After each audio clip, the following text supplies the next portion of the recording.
이재명 정부의 첫 국정감사가 오늘 막을 올렸습니다. 국회에 출석한 조희대 대법원장은 재판을 이유로 법관을 증언대에 세워서는 안 된다며 답변을 거부하고 국감이 잠시 멈췄을 때 이석을 했습니다. 이를 두고 고성과 항의가 이어지면서 국감장은 그야말로 아수라장이 됐습니다. 국회 취재기자를 연결합니다. 김다현 기자.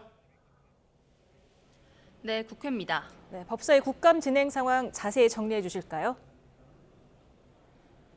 네, 민주당이 대선 개입 의혹을 제기하며 공세를 퍼붓고 있는 대상, 바로 조희대 대법원장이 오늘 고심 끝에 국정감사장에 잠시 모습을 드러냈습니다. 조 대법원장은 인사말을 통해 대법원장으로 취임한 이후 오직 헌법과 법률에 따라 직무를 수행해왔다며 정의와 양심에서 벗어난 적이 없다고 강조했습니다. 또 모든 판결은 비판의 대상이 될 수는 있지만 어떠한 재판을 했다는 이유로 법관을 증언대에 세우면 법관이 위축되고 외부의 눈치를 볼 수 있다고 우려했습니다. 법사위원장인 민주당 소속의 추미애 의원은 인사말 이후 대법원장을 이석시킨 관례를 깨고 증언까지 요구했습니다.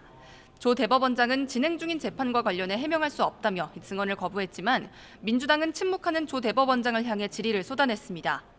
국민의힘은 재판을 다시 하고 싶으면 피고인인 이재명 대통령이 직접 국회에 출석하라고 비꼬았는데 여야 발언 직접 들어보겠습니다. 제1야당 후보의 공직선거법 위반 사건, 이것을 번개불에 콩을 볶아 먹듯이 군사작전 같은 속도로 처리를 하셨는데 지금도 그 재판이 옳았다고 생각하십니까? 재판을 다시 하자고 하는데 그러면 변호인들은 다 있는데 지금 피고인 어디 갔습니까? 이재명 피고인 나오십시오. 재판 다시 해봅시다 그러면. 조 대법원장은 오전 100분 동안 여야 7명 의원의 질의 시간에 묵묵부답으로 앉아 있다가 일단 국감장을 떠났습니다.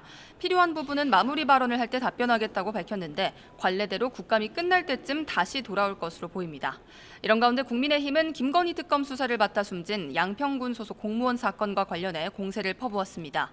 박준태 의원은 과거 노무현 전 대통령이 검찰 수사를 받다 사망한 걸 생각해보라며 사람에 따라 목숨값이 다르냐고 날을 세웠습니다.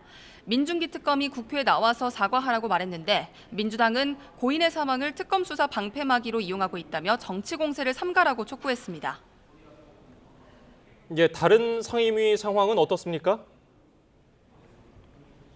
네, 먼저 산자위 국정감사에서는 한국수력원자력, 한국전력과 미국 웨스팅하우스가 맺은 지식재산권 분쟁 해소 합의문의 공개 여부가 쟁점이 됐습니다. 이 과정에서 민주당이 격한 언어로 전임 정부를 비판하자 국민의힘에서 항의가 이어졌고 결국 감사가 한때 중지되기도 했습니다. 윤석열 정부가 이렇게 쌓아놓은 똥을 치워야 되는 입장에서 미국이라는 상대방도 있고 하기 때문에 그래서 공개가 아마 신중한 것 같습니다. 잠시 감사 중지를 하도록 하겠습니다. 감사 중지를 선포합니다.